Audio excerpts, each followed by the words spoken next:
the following clips, we're going to show you how trauma affects both parents and children enduring it. These clips are examples of developmental and unpredictable stressors that can cause serious trauma in these families.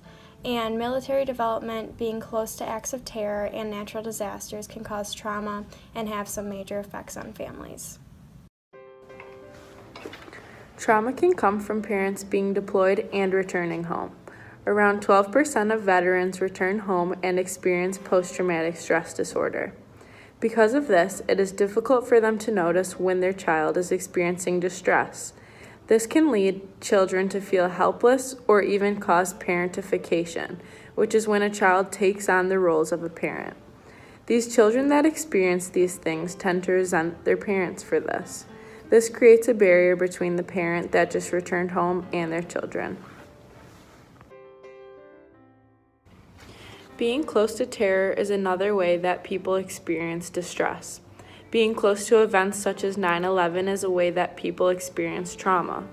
Parents that were close to these types of events said that they felt that they were not capable of being good parents because they felt they were too overprotective or frantic after the event. This can cause children to distance themselves from their caregiver in order to find comfort somewhere else. Natural disasters are unpredictable. In regards to the outcome of the natural disaster, closeness between parents and children can be hindered or strengthened.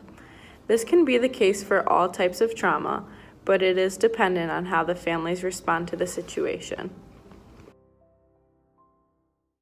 So after learning about different types of trauma that people can go through, there are a couple different coping strategies that we can do to lessen the effects of trauma and strengthen the bond between parents and children.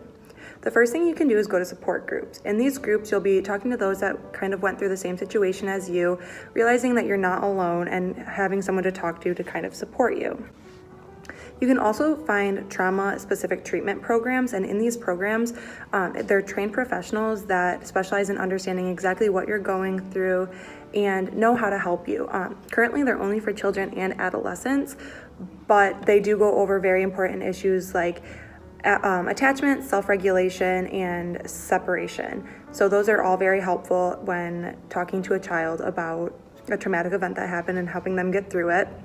Also, another thing you can do is having open communication. This is extremely important just because during a traumatic event, it's easy to shut down and kind of not communicate with your family. So by having open communication, you'll know exactly what's going on, exactly what people are going through. That way you can help them get through it.